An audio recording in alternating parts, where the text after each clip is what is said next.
how I don't think I'll just go down a list of stuff because I may awaken some of y'all consciences. But what I did, it was wrong. Saints, without a doubt, you cannot tell me you won't become emotional that this person has finally taken care of business with you. You were crippled with pain.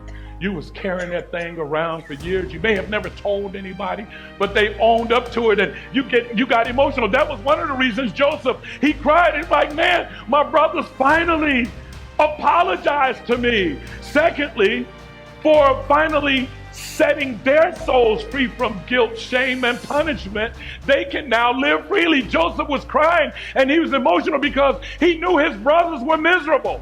How can you hide what you've done all of these years and not confess it? So when they confessed it, he cried because they apologized, but he also cried because they set themselves free.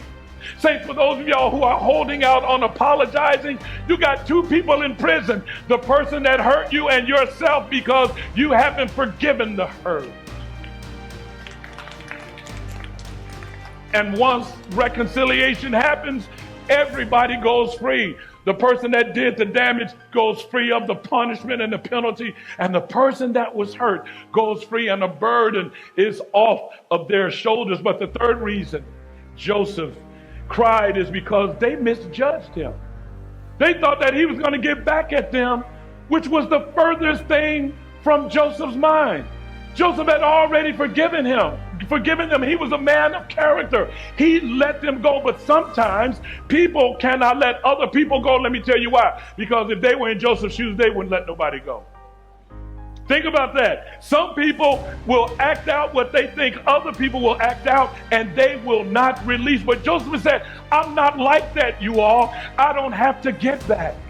I remember when I first became the pastor of New Morning Star, there was a change of the guard, which in every new pastor scenario, you've got some people that like him, you got some people that don't like him, you got some people that don't care, and so on and so forth. But then there were people who did some things to me that was unwarranted. There was some attacks that was leveled at me. There were some things said, and oh yes, they did hurt because I'm human. But one of the things God taught me is that unlike Star Wars, the Empire don't strike back. When you're a Christian, you don't strike back. You leave room for God to do his work. Y'all see what a godly man Joseph had become? They thought that Joseph was going to crush them. But Joseph cried. They thought he was going to have them whipped, but Joseph wept. They thought he was going to have them sentenced. Instead, he sobbed. So the servant returns to Goshen to tell Joseph what happened, because to tell the brothers what happened, because they sent the servant. So they're waiting for him to come back. And when that man came back, that brother said, man, listen, brothers, your brother, when I asked for forgiveness on behalf of y'all, he had a meltdown. He cried when he heard these words. Saints, what a relief the 10 brothers had. Because remember, they sent word to Joseph through the servant. They didn't know who was coming back. Would the servant have armed guards to come and get them? Or would Joseph have forgiven? And when they were told that Joseph broke down and cried, saints, they were so excited. Look, we see next, they needed to confess in person. Look at verse 18. It says, then his brothers also came and fell down before him and said, behold, we are your servants. They came to him now with the utmost humility of bowing down and paying homage to Joseph. Hold it right there. You all remember Joseph's dream when he was 17 years old? He told his brother, I had a dream that all of you all sheaves bowed down before my sheaves. I had a dream that the 11 stars bowed before me, and they got angry with him, and they eventually threw him in a pit, then sold him off into slavery. And here they are fulfilling the prophecy of Joseph's dream of paying homage right in front of his face. Y'all, God is amazing. He's amazing, and let me tell you why.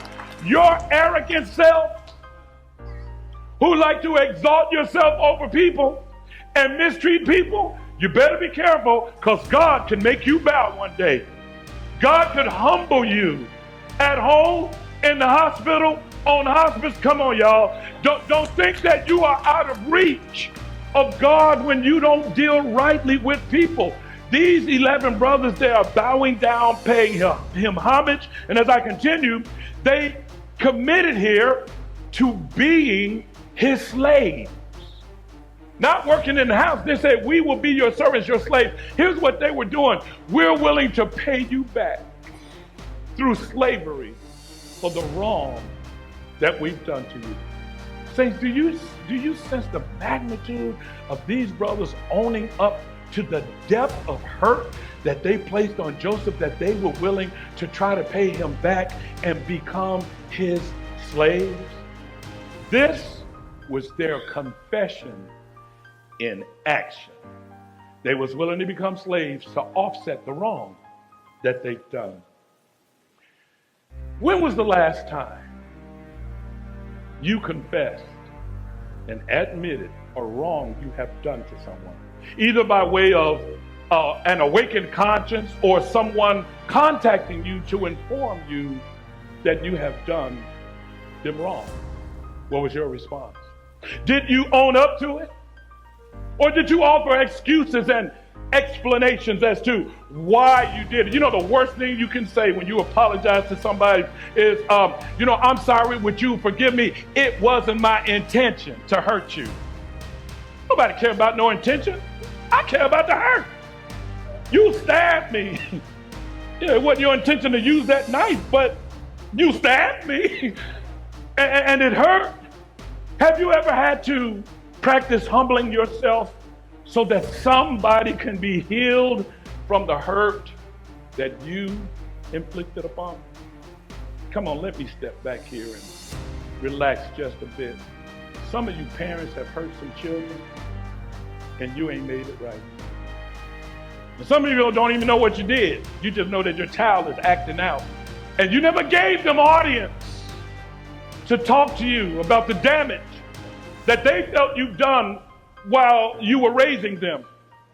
Yeah, you the parent, they the child, just get somewhere. No. People, children have hearts, and how you handle the heart, if you hurt them, then they become indifferent toward you, and you wonder where some of the drama is coming from. It's coming from undealt with offenses. That you should be willing to humble yourself and say, you are sorry. I had to do this with my daughter Latrice about a year ago. She had placed some food in the refrigerator that she was going to use for her lunch the next day. Well, when she came home, but I was hungry and I needed to eat, and I didn't feel like fixing me nothing. So I go in there, there's a whole meal. All I needed was a drink. And I heated it up in the microwave, and I had myself a good time, and I forgot all about it. And I went to sleep. Later on that evening, Latrice comes in the room. Dad, did you eat my food? I couldn't lie because I was the only one at home. Yeah, sweet pea, I did. Why did you eat my food? Well, I was hungry. That was my food. You should have asked me, could you have my food? Well, would you have given it to me? No. Y'all know how y'all got a taste for something. You be driving home like, ooh, I can't wait to get. That's the realm she was in. When she came home, it was gone, and she lit into me. I could not say, well, that was not enough to eat. You know what? She was offended, and I forgave her.